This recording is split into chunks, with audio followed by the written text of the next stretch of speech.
अस्सलामुअलैकुम स्टूडेंट्स, मैं हूं हसन रज़ा और आज मैं आप लोगों को बताने लगा हूं एमडी कैट केमिस्ट्री के सिलेबस के बारे में।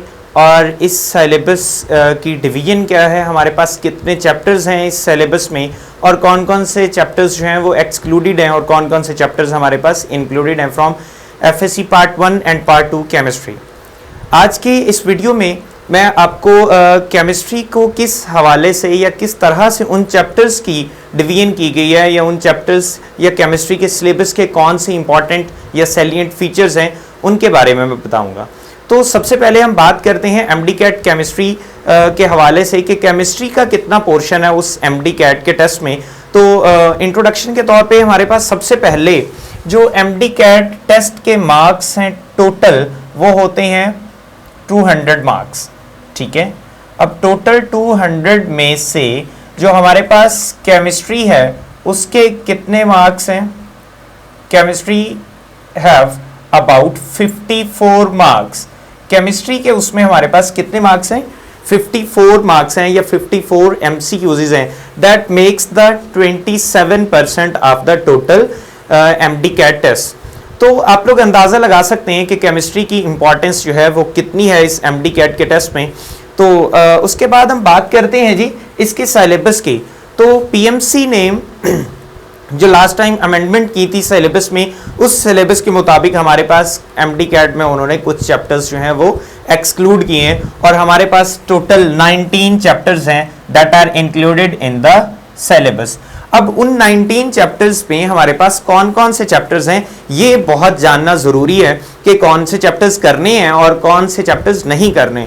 और उसके बाद इस वीडियो में हम ये देखेंगे कि जो चैप्टर्स इंक्लूडेड हैं आया कि वो फुल फ्लेज चैप्टर्स प्रिपेयर करने हैं हमने या उनमें से भी सिलेक्टिव टॉपिक्स जो हैं उनको प्रिपेयर करना है। लिहाजा बेहतरीन प्रेपरेशन के लिए टू द पॉइंट जाना, जैसे कि कहते हैं किसी मंजिल पे पहुंचना हो तो आपको रास्ते का इंतखाब जो है वो बहुत ज़रूरी है, आपका रास्ता सही होना बहुत ज़रूरी है।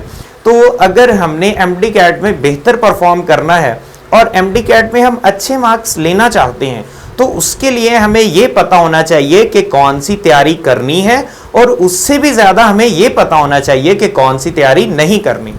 तो आज की इस वीडियो में हम देखते हैं जी कि इन 19 चैप्टर्स में हमारे पास कौन कौन से चैप्टर्स इंक्लूडेड हैं। सबसे पहले हमारे पास जो फर्स्ट चैप्टर है that is from first year and it is fundamentals of chemistry. Okay, अब इस फंडामेंटल्स ऑफ केमिस्ट्री में हमारे पास जितने भी फंडामेंटल कॉन्सेप्ट्स हैं related to the mole, atomic mass, atomic number, molecule और इस तरह के जितने भी हमारे पास एवोगाड्रोस नंबर्स जो हैं, ठीक है, स्टाइकोमेट्री है, लिमिटिंग रिएक्टेंट है, these all are fundamental concepts of the chemistry. So ये चैप्टर्स हमारे पास सबसे पहला जो है वो शामिल है। तो इस हवाले से हमें इस चैप्टर को प्रिपेयर करना है। और उसके बाद जो हमारे पास सेकंड चैप्टर है that is states of matter. अब इससे पहले ये चैप्टर्स अलग अलग दिए हुए थे, that was liquid, solid and हमारे पास है गैसेस।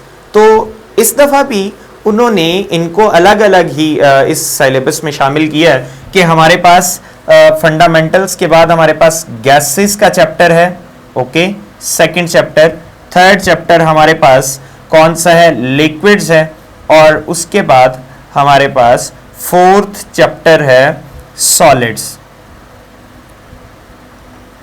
ओके, अब ये जो हमारे पास चैप्टर्स हैं 2, 3 और 4, जैसा कि हमारी फर्स्ट ईयर की बुक में हम देखें तो इन चैप्टर्स के नाम हैं 3 एंड 4, मींस कि गैसेस चैप्टर नंबर 3 है, लिक्विड्स और सॉलिड्स जो हैं ये हमारे पास चैप्टर नंबर 4 के नाम से जाने जाते हैं।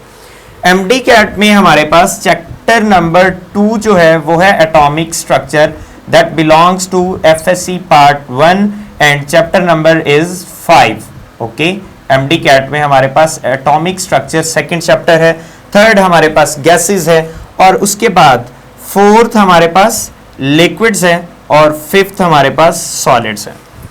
तो इसका मतलब क्या हुआ कि ये वाला जो पोर्शन है फर्स्ट ईयर केमिस्ट्री का, सेकंड चैप्टर को छोड़ के 5वें चैप्टर तक, ये बहुत इंपॉर्टेंट है according to the MD CAT test.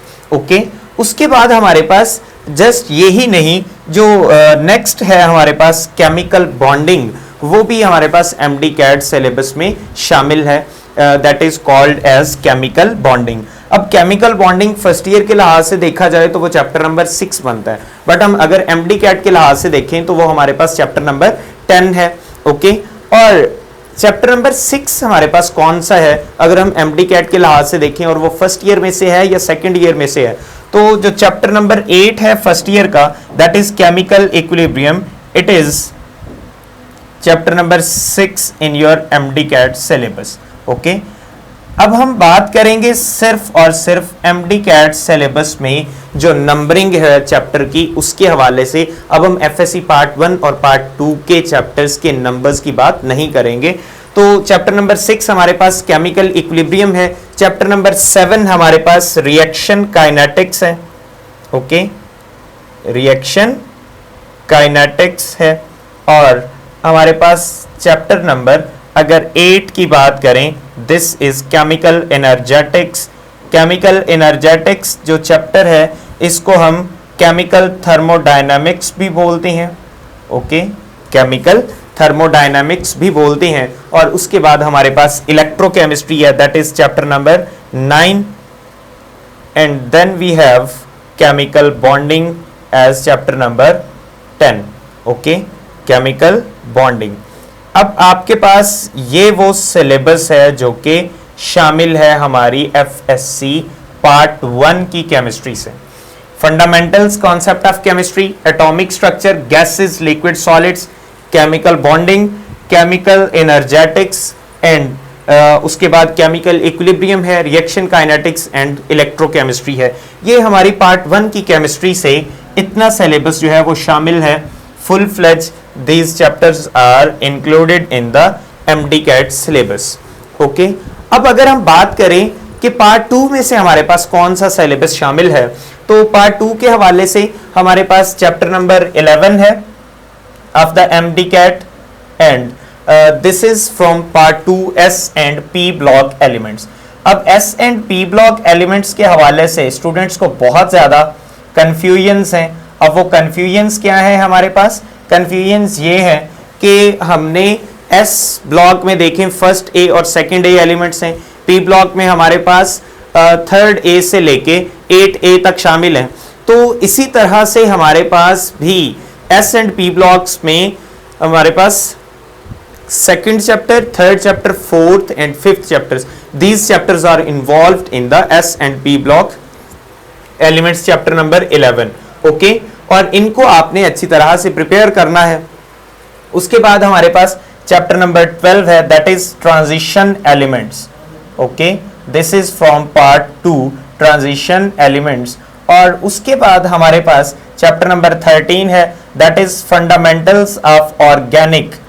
Fundamentals of organic, very easy chapter, और इस चैप्टर में से हमें सबसे इजी होता है कि हम ज़्यादा से ज़्यादा मार्क्स जो हैं वो अटेन कर पाएँ, जो आसान चैप्टर हों और जिनका पोर्शन जो है वो ज़्यादा शामिल हो। उसके बाद हमारे पास चैप्टर नंबर 14 है, दैट इज़ हाइड्रोकार्बन।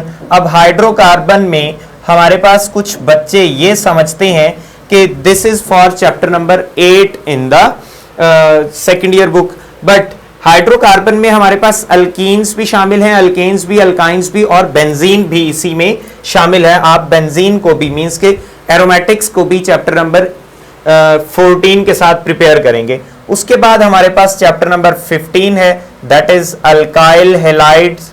ओके, और ये भी बहुत आसान, बहुत इजी चैप्टर है। उसके बाद चैप्टर नंबर 16 है हमारे पास। चैप्टर नंबर 16 में हमारे पास जस्ट जो शामिल किया गया पोर्शन है वो है अल्कोहल्स, फिनोल्स और ईथर्स जो हैं ये एक्सक्लूडेड हैं फ्रॉम एमडीकैट सिलेबस। और उसके बाद हमारे पास चैप्टर नंबर 17 है। चैप्टर नंबर 17 में हम एल्डिहाइड को और कीटोन्स को डिस्कस करेंगे, एल्डिहाइड और कीटोन को डिस्कस करेंगे। चैप्टर नंबर 18 में हमारे पास जो है वो कार्बोक्सिलिक एसिड्स हैं। यहाँ पे भी बच्चों एक चीज जो आप लोगों ने माइंड में रखनी है कि कार्बोक्सिलिक एसिड्स को जस्ट डिस्कस करना है, not amino acids, okay. And the last one chapter number 19 that is macromolecules. तो हमारे पास ये 19 चैप्टर्स हैं that are included in the MD-CAT syllabus, okay. आप लोग देख सकते हैं कि पार्ट 2 का ये सिलेबस है हमारे पास और पार्ट 1 का आप लोग पहले देख चुके हैं कि कौन सा सिलेबस है, ओके। इनमें हमारे पास जो सैलिएंट फीचर्स हैं वो क्या है कि आपने चैप्टर नंबर 18 में अमाइनो एसिड्स को नहीं प्रिपेयर करना, अल्कोहल्स में फिनोल्स और ईथर्स को प्रिपेयर नहीं करना, ओके। तो ये वो इंपॉर्टेंट जो है वो कॉन्सेप्ट्स हैं। लाइक हाइड्रोकार्बन्स में आपने बेंजीन को भी प्रिपेयर करना है एरोमेटिक हाइड्रोकार्बन में, ओके। फंडामेंटल ऑफ ऑर्गेनिक में आपको जो है वो बहुत ज़्यादा एज मिलने वाला है। क्यों एज मिलने वाला है? कि बहुत इजी चैप्टर है और इसका पोर्शन बाकियों की निस्बत है। अगर हम देखें कि इनकी जो है वो आपके पास डिवीजन ऑफ लेबर क्या बनेगी, डिवीजन ऑफ लेबर, या आप ये कह सकते हैं कि इनमें से हर एक में कितने MCQs आएंगे। तो चूंकि MD-CAT में कोई ऐसे चैप्टर भी हैं कि जिसमें हमारी बुक्स के 2-2, 3-3, 4-4, 5-5 चैप्टर्स शामिल हैं, ठीक है। जैसे कि हमारे पास S&P ब्लॉक एलिमेंट्स एक चैप्टर है MD-CAT के हवाले से, बट इसमें अगर हम बुक में जाएं तो 2nd A, 3rd A, 4A, 5A, ठीक है। ये मीन्स कि हमारे पास जो है वो 2nd, 3rd, 4 और 5 ये चैप्टर्स बन रहे हैं जो कि S और P ब्लॉक को कवर कर रहे हैं। तो इसमें हमारे पास 3 ही MCQs आपको मिलेंगे कि 3 MCQs आ रहे हैं। अब इससे ज़्यादा भी आ सकते हैं, वो तो डिपेंड करता है कि इस साल जो है वो किस तरह से हमारे पास जो एग्जामिनर है वो पेपर सेट करता है। बट एक जो आइडिया है, जो एक अंदाज़ा है, उस अंदाजे के मुताबिक उसने 3 MCQs हर एक चैप्टर में से उठाने हैं। 3 या आपके पास 2.5 जो है वो MCQs एक चैप्टर के हिस्से में आएंगे। तो किसी में से वो 2 उठा सकता है, किसी में से 3 उठा सकता है, और इस तरह से आपके 54 MCQs जो हैं वो पूरे हो जाएंगे। आई होप कि आप लोगों को ये जो सिलेबस की डिवीजन है MD-CAT के हवाले से, केमिस्ट्री कितने % जो है वो आपके पास MD-CAT के टेस्ट में शामिल है और इसके MCQs कितने आएंगे, टोटल MCQs कितने होंगे, और जो है वो इसमें कौन से चैप्टर्स जो हैं वो फुल फ्लेज इंक्लूडेड हैं और कौन से चैप्टर्स के कुछ पोर्शंस इंक्लूडेड हैं और कुछ पोर्शंस जो हैं वो एक्सक्लूडेड हैं, ये आप लोगों को बहुत अच्छी तरह से समझ आ चुके होंगे। तो उम्मीद है कि आप लोग इस टेस्ट में बहुत अच्छे मार्क्स लेंगे। अल्लाह ताला आप लोगों को आपकी मेहनतों का समर दें। अल्लाह हाफिज़।